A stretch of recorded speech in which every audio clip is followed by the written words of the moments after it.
May 1942. RAF Biggin Hill, 09:20 hours. The ground trembled as another Spitfire Mk V staggered into the air, climbing unevenly, its Merlin 45 engine coughing as the pilot pushed the throttle just a fraction too far. Sergeant Major Arthur Kemp watched it struggle upward, hands on his hips, oily rag dangling from his left fist. "Another one wheezing like a pensioner climbing the stairs," he muttered. He was 42. Older than most mechanics on the flight line. Older than many of the pilots who trusted him with their lives. His hair had been dark once. Now it was streaked with grey and permanently matted from days and nights spent elbow-deep in machinery. What he lacked in youth he made up for in something rarer. A near-mystical understanding of the Rolls-Royce Merlin engine. Pilots said he could hear a misfire from 50 yards blindfolded in a storm. Before we jump back in, tell us where you're tuning in from and if this story touches you. Make sure you're subscribed, because tomorrow I've saved something extra special for you. He'd been a mechanic before the war, automobiles, farm tractors, anything with pistons and a heartbeat. When war came, he joined the RAF because he couldn't imagine doing anything else. "Engines need me," he told his wife. She'd rolled her eyes, but kissed him anyway. But this morning, like every morning, the Spitfires needed him desperately. The reason hung like a shadow over every briefing room in Fighter Command.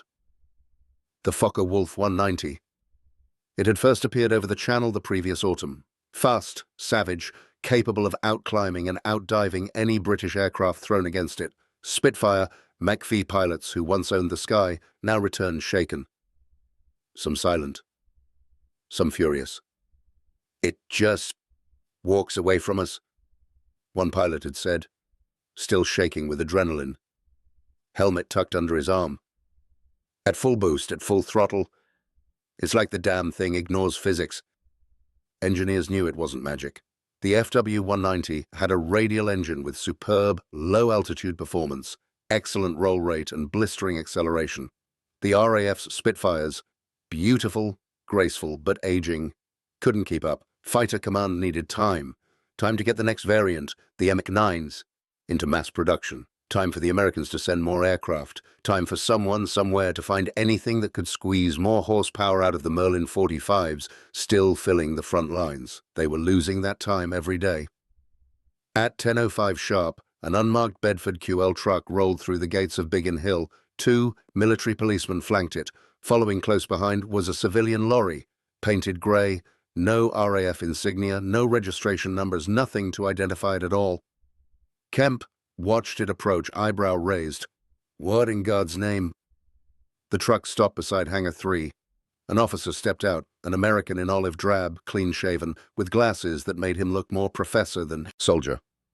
"Sergeant Major Kemp?" the American asked. "That's me. Captain Richard Hale, U.S. Army Air Forces liaison. I think I've brought you something you didn't know you needed." Kemp glanced at the civilian lorry. The driver and his assistant were already unloading steel drums, large, heavy, painted a strange bright green. Not RAF blue, not Royal Navy black. He'd never seen anything like them. "What's in those?" Kemp asked. Captain Hale gave a slight smile. "Your new secret weapon." "Barrels," Kemp said. "We're fighting Germany's best with barrels now." Hale rested a hand on one of the drums. "Not barrels. Fuel. The Americans call it 100-octane, high-performance aviation fuel. Your Merlins are about to wake up." Kemp blinked. He'd heard rumors, whispers in the pubs near Fighter Command HQ, speculation among mechanics, that the Yanks were working on some new blend of fuel that burned hotter, cleaner, and hit harder than anything Britain could make under wartime rationing. But rumors weren't barrels. And these barrels were real. Kemp knelt beside one drum and ran his fingers over the metal. Stenciled letters read, "Avigas 100-octane, grade 100-130, property of the United States Army Air Forces." He tapped the barrel. Full. He smelled the faint sharpness leaking from the bung, aromatic, almost sweet, with a bite that made his eyes water. "This stuff's volatile," Kemp said. "Smells like it wants to leap into the cylinders and start a fight." Hale laughed. "That's not far off." Kemp stood. "What's the trick, then? Why is this any better than our 87 octane?" The American produced a small booklet from his satchel. Technical notes printed cleanly, diagrams of combustion chambers and fuel curves. He flipped to a chart showing detonation thresholds, jagged red lines for 87 octane, smooth green arcs for 100 octane. With your standard fuel, Hale explained, the Merlin 45 has to limit boost pressure. Too much boost means detonation. Engine knock. Knock leads to pistons melting. Melted pistons mean goodbye Spitfire. Kemp nodded. This he knew. But with 100 octane, Hale continued, your engines can run higher boost without knocking. That means more air, more compression, more fuel burned, more power out the propeller. We're talking hundreds of additional horsepower. How many? Enough to take a Spitfire Mk V from 370 odd miles per hour to nearly 400. Kemp stared at him. Impossible. Not impossible, Hale said softly. American chemistry. By noon the barrels had drawn a crowd. Pilots, mechanics, armorers. Everyone came. Word traveled fast. The Yanks brought miracle juice. Fuel that makes your Merlin roar. Spitfires is running like mad dogs. Some were excited, some were wary. Squadron leader Charles Ridley, commander of Biggin Hill's primary Spitfire wing, eyed the barrels with suspicion. Higher boost pressures mean higher stress on the crankshaft, he said. What's the chance we start breaking engines instead of the enemy? Kemp replied, wiping his hands. Best chance we've got of catching those Fokker wolves. Sir. Ridley crossed his arms. And how exactly does one go from 87 to 100 overnight? Just like that? He snapped his fingers. We've been rationing fuel for 2 years. Captain Hale stepped in. The U.S. refineries have been producing this blend in large volume. Britain lacks the additives, particularly toluene and isooctane, to make this at scale. That's what we're supplying. Ridley shot a look at Kemp. Well, Sergeant Major, you want to bet your engines on American fairy dust. Kemp looked at the barrels again. Green and gleaming under the hangar lights. He didn't trust miracles. He trusted mathematics, combustion science, spark timing, air density, mechanical integrity. And what he'd seen in the diagrams Hale showed him made sense. It's not fairy dust, Kemp said. It's chemistry that lets the Merlin breathe. After a long pause, Ridley sighed. I suppose we're already losing the air war at low altitude. Might as well try something desperate. They chose Spitfire Bill 923, a veteran Mk V with 280 hours on its airframe. Not too worn, not too new. Kemp knew every bolt of it. He began draining the standard 87 octane fuel. Barrel after barrel came out, pale yellow, thin, the smell weak compared to the American barrels waiting behind him. Then came the green drums. Kemp cracked open the first one. The scent hit him again, sharper, heavier, an aroma of power. They loaded it slowly, carefully, taking samples, checking color, clarity, viscosity. Looks like trouble, one mechanic said. Looks like speed, another whispered. When they filled her, Kemp climbed onto the wing, slid open the canopy, and reached into the cockpit. He set mixture to rich, boost to 0. Magnetos on. He turned to the pilots gathered around. Who's flying her? A young pilot stepped forward, Flight Lieutenant David Collier. 21. Fresh-faced, but fearless. I'll do it, Collier said. If she blows up, at least I die faster than in a dogfight. Kemp smirked. Cheery bastard. Collier climbed in, strapped himself down, and gave a thumbs up. Kemp signaled to the ground crew. Clear prop.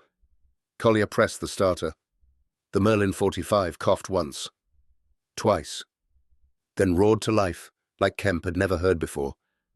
The sound wasn't just louder. It was cleaner, sharper, a deeper growl, like metal muscles flexing for the first time. Kemp stepped her back instinctively. One mechanic shouted over the roar, "She's alive!" Captain Hale grinned. Told you. Collier taxied to the runway, throttled up, and the Spitfire leapt forward with such violence that several men flinched. The tail lifted almost immediately. The wheels left the ground. The aircraft climbed at an angle that would have been impossible with standard fuel. The radio crackled. "Good Lord! She wants to go. She wants it. I'm barely touching the throttle." Kemp felt a chill. The voice in the headphones was vibrating with adrenaline. At 5,000 feet, Collier tested boost levels. First +9 lbs, then +12, then 14. Levels normally forbidden because of detonation risk. With 87 octane, the engine would have been knocking like a kettle on the boil. With 100 octane, nothing. Smooth as silk. "Engine temps nominal," Collier reported. "RPM stable. She's begging for more." Pilots around the radio table exchanged looks. If this was true, they were about to leapfrog 6 months of German superiority. "Going to full boost," Collier said. Kemp leaned forward, breath held. There was silence for a moment. Then, "Bloody hell!" The Spitfire shot across the sky. Kemp saw it streak overhead, seeing a silver arrow slicing through clouds faster than he'd ever seen a Merlin-powered fighter move. "Estimate?" Ridley asked. The operations officer checked the ground tracking data. 400. At least 400. Ridley blinked. "Miles per hour?" "Yes, sir." "Dear God." When Collier landed 20 minutes later, he taxied in with the canopy open, face flushed with exhilaration. He shut down the engine and climbed out. Kemp met him at the wing. Collier grabbed him by the shoulders. "Arthur, listen to me carefully. This is the first time since last September that I felt like we had a fighting chance, that Focke-Wulf isn't invincible. This," he gestured at the fuel barrels, "this levels the sky again." Ridley approached, hands behind his back. "Well, Flight Lieutenant?" Collier took a deep breath. "Sir, this isn't an upgrade. It's a resurrection." By evening, Biggin Hill's headquarters buzzed with activity. Officers moved between rooms. Telephones rang non-stop. Reports were drafted, stamped, hand-carried to Fighter Command HQ in Uxbridge. But for all the excitement, something darker swirled underneath. Captain Hale explained it quietly to Kemp as they stood beside the remaining barrels. "This fuel wasn't supposed to go to you first. It was meant for the Americans, for their P-47 Thunderbolts and P-38 Lightnings. But our commanders agreed to divert early shipments. Britain needs the shock value, needs to steal the initiative back." Kemp frowned. "Why the cloak and dagger?" "Because the Germans don't know about this yet, and they mustn't. If they realize your fighters just gained 50 horsepower at low altitude, or nearly 300 when the Mk V comes online, they'll change tactics immediately." Kemp wiped his hands. "So this is espionage, dressed up as fuel?" Hale smiled. "War is chemistry, Sergeant Major. Chemistry is war." At 2140, as the sun dipped behind the hangars, a shout came from the peripheral storage yard. A barrel had fallen off a truck ramp. It cracked open. Fuel gushed across the tarmac, a river of green gold, shimmering under the floodlights. A single spark, a dropped tool, a cigarette, anything, could have turned the entire base into a fireball. Kemp rushed forward, bellowing, "Extinguishers! Foam! Move!" Crews sprinted. Foam hissed. Men shouted. Within minutes, the spill was covered, smothered, contained. Ridley stormed in. "Who dropped that barrel?" A young mechanic stepped forward, trembling. Sir, it slipped, the ramp." Ridley opened his mouth to yell, but Kemp stepped in front of him. "It's my responsibility," Kemp said. "He was following my orders. Punish me, not him." Hale watched quietly. He understood what Kemp was doing. Mechanics were family. You protected your apprentices like your own sons. Ridley sighed heavily. "Fine. But any more mishaps? And I shut down this entire experiment." Kemp nodded. "Won't happen again." By midnight, the airfield was quiet again. Kemp walked between the parked Spitfires, each one reflecting moonlight in a pale glow. Bill 9223 sat with her engine cooling, panels still warm under his hands. He touched the cowling gently. "You've still got fight left in you," he whispered. He looked back toward the row of American barrels, green, promising, a new chapter in aviation, waiting to be written. Tomorrow the entire squadron would fly with 100 octane. By next week, Fighter Command might approve wider distribution. By next month, every Spitfire Mk V rolling off the line would be tuned to use it, climbing faster, diving harder, hitting 400 HP at 28,000 feet. Kemp wasn't a pilot. He didn't wear wings. He never fired a gun in anger. But tonight, he felt something he hadn't felt since 1940. Hope. Not fantasy. Not wishful thinking. Not a miracle. Just chemistry, oil, octane, metal, and the hands of men who knew how to coax life out of engines.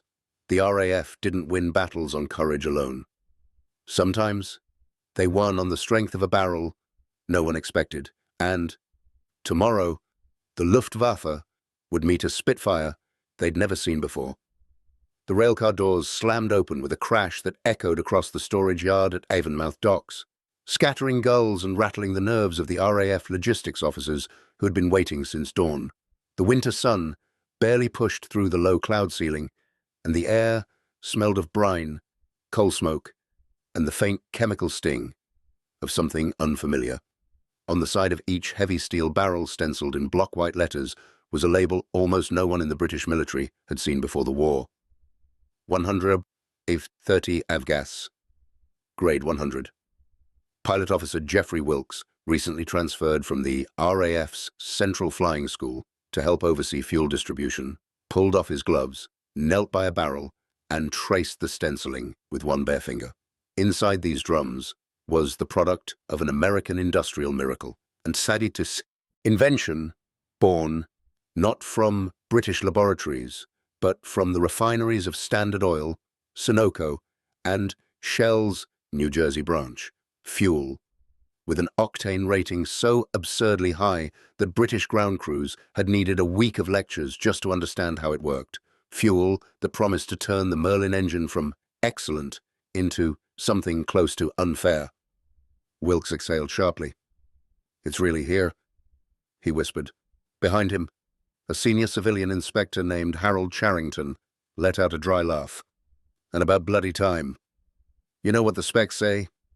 This stuff lets a Merlin to 12 run at 12 pounds a boost without knocking itself to bits." He reached into his coat, withdrew a slim metal rod with a wick at the end. "Let's see the color." Wilkes blinked. Color. Every fuel has a signature. Charrington bit the rod into the barrel, lifted it out, and held the wet wick toward the dim daylight.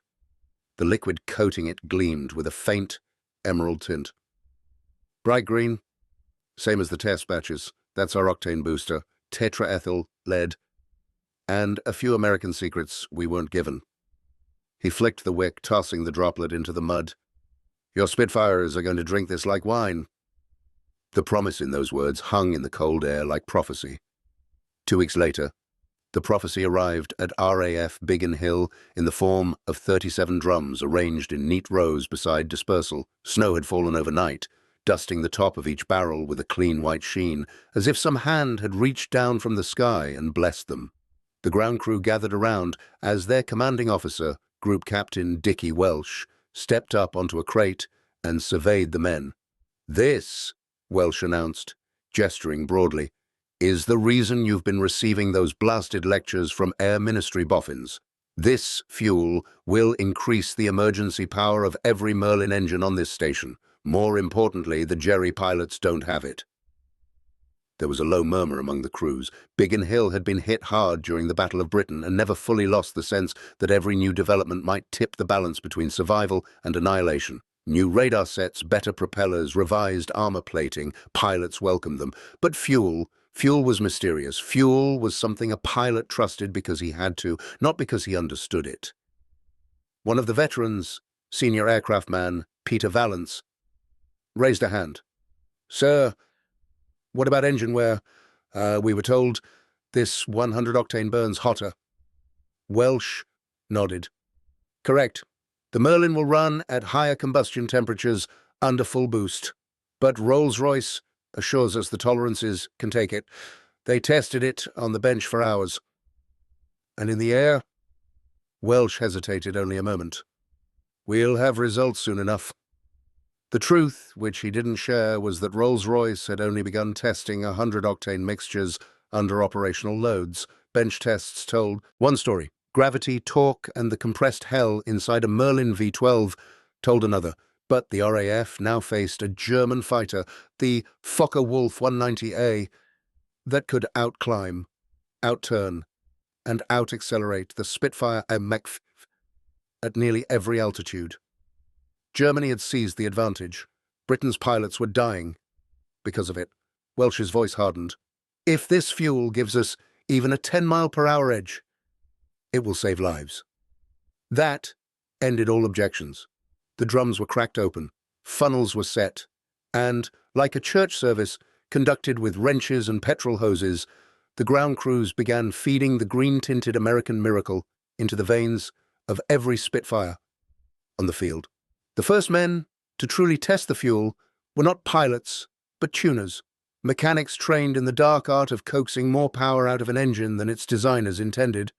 At Biggin Hill, the most respected of these was leading aircraftman Ronald "Ronnie" Bray, a wiry Londoner with copper-coloured hair and the kind of intuition no manual could teach. Bray had spent too many nights coaxing failing Merlins back to life after combat sorties to doubt the importance of every ounce of performance. He stood beside a Spitfire Mk V, prototype BL-31, fresh from the Supermarine Works and fitted with the new two-stage Merlin 61, and rubbed his hands together like a surgeon preparing for a difficult operation. Snowflakes gathered on his eyelashes. "Right then, girl," he whispered to the aircraft. "Let's see what this stuff does to you." He signaled to the pilot, squadron leader Alan "Bunny" Current, invited from 501 Squadron for evaluation flights, who strapped in and gave a thumbs up. Bray jogged to the front of the aircraft, grasped the wooden propeller with two hands, and shouted over the rising wind, "Contact!" The Merlin coughed, sputtered, then roared to life with a deeper timbre than Bray had ever heard from a Spitfire. The exhaust stacks belched white vapor that quickly turned to a needle-like roar as the cylinders harmonized. Bray felt the sound through his boots, through the cold ground straight into his ribs. Current held the brake lever, advanced the throttle incrementally. 4 pounds boost, 6, 8, no knocking. The engine note remained silken, strong. Then Current pushed the throttle full forward. The Merlin leapt to 15 pounds of boost, and the sound became a violent metallic thunder that made several young ground crew flinch. The entire aircraft vibrated. The propeller blurred into an invisible disc. Snow blew sideways in a swirling maelstrom around the aircraft's nose. Bray didn't flinch. His eyes were on the exhaust color. Still clean, still blue-white. No black smoke, no backfire. No detonation. He stepped back, grinning. "It'll take it," he shouted. Current cut the throttle to idle, lifted his goggles, and leaned out of the cockpit, breath streaming in the cold. "Ronnie, that's the strongest Merlin I've ever felt. It's like someone put a bloody hurricane inside it." Bray spat into the snow. "And she hasn't even flown with it yet." That afternoon, the sky cleared just enough for a test flight. Current's Spitfire Mk V taxied out to the runway, wings glittering with rime ice melting under engine heat. Ground crews lined the dispersal area, watching in silence. They all knew what the numbers said: 4.8 MPH at altitude, a 30% improvement in climb rate, the ability to intercept a Focke-Wulf 190 before it tore through British airspace. But numbers were theoretical. Combat was not. Current gave the tower a crisp call. "Biggin Control, this is Test Spit, rolling now." The throttle opened. The Spitfire shot down the runway like a greyhound freed from the leash. Bray felt his heart leap into his throat. He had watched thousands of takeoffs, but this one was different. The aircraft accelerated with such ferocity that it seemed almost weightless. The wheels left the ground. The Spitfire dipped slightly, then surged upward, climbing at an angle no Spitfire had ever attempted from the field. Some of the ground crew cheered, others simply watched, jaws slack. The radio crackled through the tower loudspeakers. Climbing through 10,000, boost holding at 16 pounds, temp stable, engine singing like a choir up here. A minute later, 15,000, climb rate north of 4,500 feet per minute, bloody hell.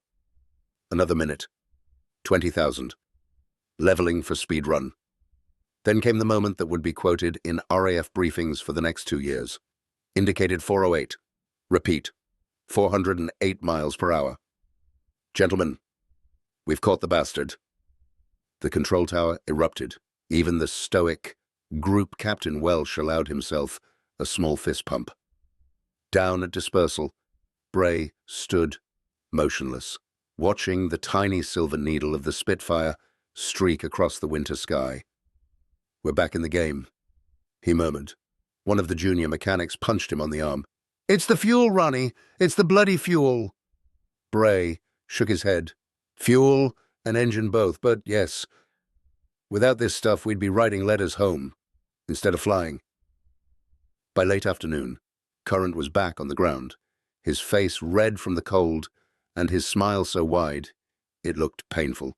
He pulled off his gloves and found Bray waiting for him at the ladder. "Well?"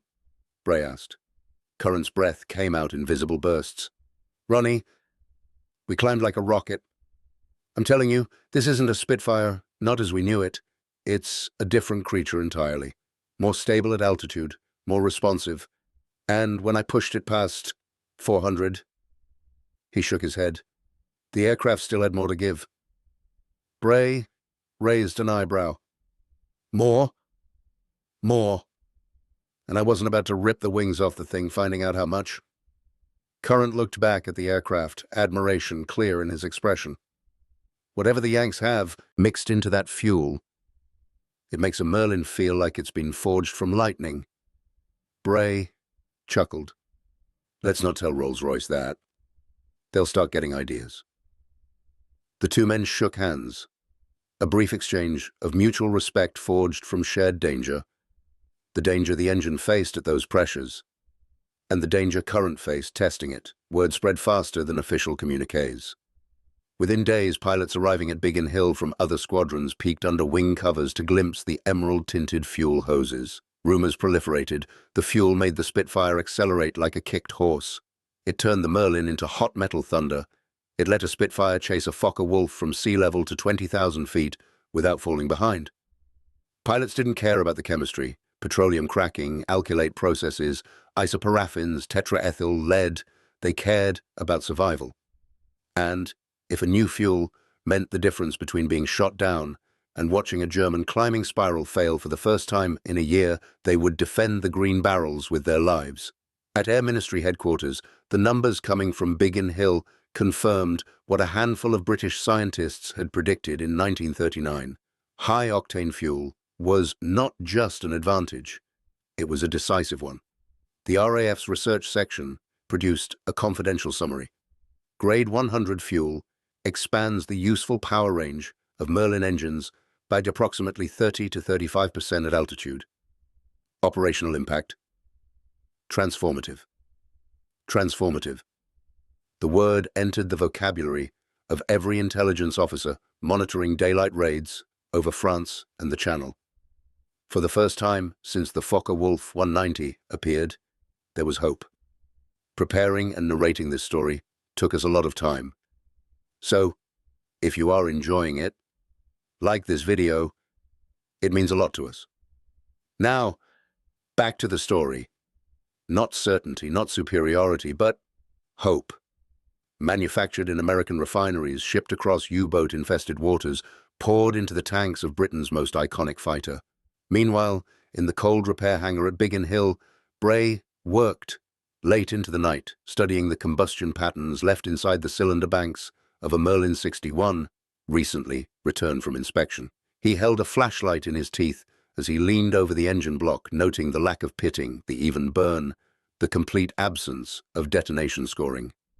"Remarkable," he muttered around the flashlight. "Running at 16 pounds and still no knock. Could probably get 17 if you handled the mixture right." He paused, blinking. "Careful, Ronnie," he chided himself. "That's how engines die." But the thought lingered. An engine that could handle 17 pounds boost, perhaps 18. Paired with the new fuel. It was madness. But the kind of madness that had turned the Merlin into the greatest piston engine ever built. Madness that had kept Britain alive when it stood alone. Bray shut off the flashlight, straightened his back, and looked across the dim hangar at the rows of Spitfires sleeping under canvas covers. "Tomorrow," he told them softly, "we'll see what else you can do." In the silence, the aircraft said nothing, but the lingering scent of green-tinted fuel, sharp, metallic, almost electric, made Bray smile. December 1942. The morning sky over Biggin Hill was a steel-grey canvas stretched tight over the English countryside. A sharp wind sliced through the dispersal area, carrying the scent of earth and diesel smoke. The winter had come early that year, and with it came the sense that something big was about to break, the kind of moment pilots dreamed of, and dread. Squadron leader Alan "Bunny" Current, fresh from his successful test flights, adjusted his leather flying helmet and slid into the cockpit of Spitfire Mk V, serial BR-31. His aircraft gleamed beneath the dull morning light, freshly polished and freshly fed with the new 100-octane fuel. The green hoses still clung faintly to the underside of the wing. Current pulled the canopy shut with a snap. The cockpit hummed with life as the Merlin 61 engine came alive.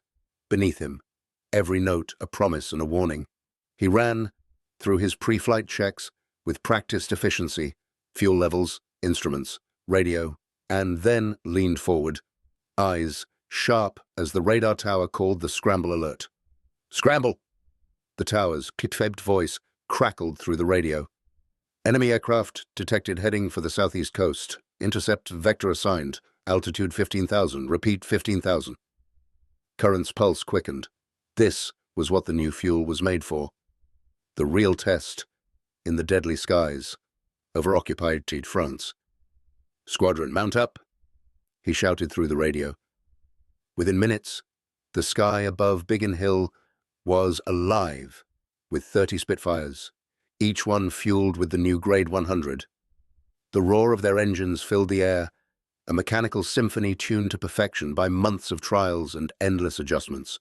As they climbed toward 15,000 feet, Current felt the difference immediately. The Merlin roared louder, throttle eager, pushing the aircraft through the clouds faster than any Spitfire he'd flown before. The climb rate was staggering. The Spitfire rose like a hawk against the grey backdrop. Ahead on the radar, blips began to multiply. Dozens of enemy aircraft forming tight formations, unmistakable in their shapes. Focke-Wulf 190s, the dreaded new fighters that had first appeared just months earlier. Current's heart pounded, but his voice remained steady. "Form up, keep tight, watch your six." The Fokkes have been known to dive hard and fast. The German fighters descended from higher altitude with deadly intent. Their FW-190s carried heavier armament and outpaced earlier Spitfires at low altitude. But today was different. Current throttled forward, the Merlin's engine thrumming under the strain of 16 pounds of boost, burning the new 100-octane fuel like a furnace, stoked for battle. The speedometer climbed past 400 Somesh, a velocity Current had only dreamed of before. He flicked the controls, and the Spitfire responded instantly. Tighter turns, crisper rolls. The engine note rose into a high, keening pitch, the Spitfire dancing on the wind like a flame. Behind him, Wing Commander John "Tiger" Wheeler banked left, roaring to catch a Focke 190, attempting to flank the squadron. "Hold tight," Current warned. "We're not going to let them dictate the terms today." The Luftwaffe pilots, accustomed to holding advantage, found themselves suddenly on the defensive. The Spitfires, powered by the new fuel, climbed faster, accelerated harder, and turned tighter. In the first dogfight, Current watched as one of his wingmen, Flying Officer Mike Farrell, closed in on an FW-190. Farrell's rounds found their mark, and the German fighter burst into flames, spiraling down toward the fields below. Cheering crackled over the radio, but Current kept his focus. Another FW-190 was diving directly at him. Current pushed the throttle to maximum, the Merlin screaming in protest but refusing to falter. He rolled right, narrowly avoiding a hail of 20mm shells. The green-tipped bullets shredded the fabric near his cockpit, but the armor held. Current dove after the attacker, firing short bursts of .303 machine gun and 20mm cannon fire. The German fighter wobbled, smoke trailing from its engine, and pulled away. The speed, the agility, it all came down to the fuel. The 100-octane blend allowed the Merlin to run at higher boost pressures without knocking, unleashing power that was previously impossible. Back on the ground, mechanics watched the dogfights on binoculars, their breaths clouding in the cold air as they tracked tracers and explosions. Leading aircraftman Ronnie Bray, who had overseen the fuel trials, stood with a clipboard, fingers tapping anxiously. "They're holding the line," Bray muttered. "Better than I dared hope." The battle raged for nearly an hour, the Spitfires and F-190s locked in a deadly dance over the Channel coast. Current's squadron claimed 9 enemy aircraft destroyed, 3 probable, with only 1 Spitfire lost, a testament to the newfound edge the fuel provided. As they returned to base, the Spitfires glided down, engines still roaring with the fire of combat. Current climbed from the cockpit, his face flushed and eyes bright with adrenaline. "That fuel saved lives today," he told Welsh, who met the pilots at dispersal. "It gave us speed and endurance. We could push the Merlins harder and hold the advantage." Welsh nodded, his usual stern demeanor softened by pride. "The Luftwaffe won't like this, but neither do I." Word of the 100-octane fuel's impact spread through RAF command with rapid urgency. The Air Ministry ordered immediate distribution to all frontline squadrons flying Merlin-powered fighters.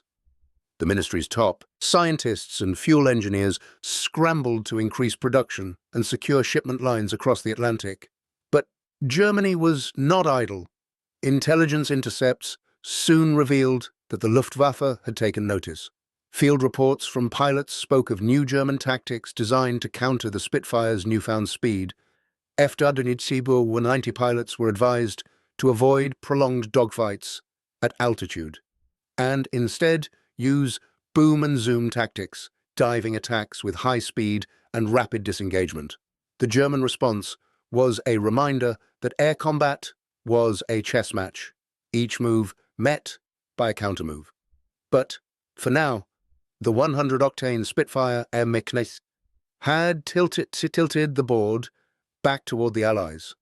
In the months that followed, the RAF pushed the limits of the new fuel and engine combination. Pilots took their Spitfires on increasingly aggressive sorties, from fighter sweeps over France to bomber escorts deep into enemy territory. Squadron leader Current flew dozens of missions, each one a chance to test the machine and his nerves. He survived skirmishes that would have been deadly months earlier, the fuel and engine allowing him to accelerate out of danger or climb above enemy formations with ease. But the improvements came with challenges. The high-performance engine consumed fuel at a staggering rate. Logistics officers scrambled to keep up with demand, ensuring that the precious 100-octane fuel was prioritized for frontline squadrons. Mechanics like Bray worked overtime, monitoring engine wear and adjusting carburetors and magnetos to prevent overheating and detonation. The new fuel made engines more temperamental. Small errors in mixture or timing could lead to catastrophic failure, but the gains were undeniable. In one famous incident, Current's squadron encountered a large formation of FW-190s escorting a bomber raid over Lille. The Spitfires surged forward, fueled by their potent gas, and the ensuing dogfight was fierce. Current engaged a FW-190 ace in a brutal turning fight. The German pilot, known as Kaiser Müller, had earned a reputation for ruthless skill. For 20 minutes, the two pilots circled, diving and climbing, trading fire and chasing each other through clouds and sun. At one point, Current's engine faltered momentarily, fuel pressure warning light blinking. His heart jumped. But the Merlin, fed on 100 octane, recovered instantly, allowing Current to break away and unleash a well-aimed burst. Muller's FW-190 exploded in a ball of flame, spiraling toward the earth. Back on the radio, Current's voice was calm but resolute. "Enemy down. Thanks to the fuel, she didn't fail me." The success of the 100-octane fuel transformed RAF tactics and morale. Commanders devised new doctrines that leveraged the enhanced climb rates and speeds, instructing pilots to engage enemies at higher altitudes and use vertical maneuvers. The Spitfire Mk V became the backbone of British air defence, a symbol of resilience and technological triumph. But the fuel's impact extended beyond the cockpit. The industrial effort to produce, transport, and distribute Grade 100 gasoline galvanized the British-American war machine. Every barrel was a lifeline, a small miracle wrought by chemistry, engineering, and sheer determination. In factories across the Atlantic, chemists toiled to refine production methods, battling shortages and sabotage. In convoys crossing the U-boat-infested Atlantic, sailors risked everything to deliver the precious fuel to British shores. And in hangars and airfields across Britain, mechanics like Bray guarded the fuel as fiercely as the pilots who relied on it. By mid-1943, the tide of air combat had begun to shift decisively. Luftwaffe losses mounted as Spitfires and Mustangs, powered by high-octane fuel, clawed back control of the skies. Pilots wrote home about the difference. The fuel lets us fly harder, longer, faster. It's not just a liquid, it's hope. The RAF's increasing dominance provided crucial cover for the Allied bombing campaign over Germany, softening defenses ahead of the eventual invasion. Yet, the war was far from over. Germany continued to develop new fighters, jet engines, and tactics. The battle for the skies would rage on. But for now, the 100-octane fuel and the Spitfire Mk V stood as a testament to how one mechanic's relentless pursuit of performance and one scientist's chemical breakthroughs could turn the tide of war. The victory in the skies was more than just numbers on a tally. It was a lifeline for a nation standing alone against the Axis onslaught. Every gallon of that high-octane fuel was a silent hero, empowering young men like Current to take to the clouds with renewed vigor and confidence. It meant the difference between life and death in the split seconds of a dogfight, the difference between turning the tide and losing ground. Behind the scenes, the breakthrough sparked a wave of innovation. Engineers experimented with new engine tuning, pushing the Merlin to unprecedented limits. Pilots began to report unprecedented performance during climbs and dives, with some Spitfires even touching speeds previously thought unattainable for piston-engine fighters. But the fuel's importance was also a stark reminder of war's logistics, the invisible war of supply chains, factories, and convoys that made every aerial victory possible. As the RAF soared higher and struck harder, the men fueling these machines fought their own battle against shortages, sabotage, and the relentless pressure of wartime demands. In the Grand Theatre of Wukfu, the 100-octane fuel was not merely a technical advancement, it was a symbol of Allied ingenuity and determination. It showed that even in the darkest moments, science and courage could join forces to reshape history. Up next, you've got two more standout stories right on your screen. If this one hit the mark, you won't want to pass these up. Just click and check them out. And don't forget to subscribe and turn on the notification bell so you don't miss any upload from us.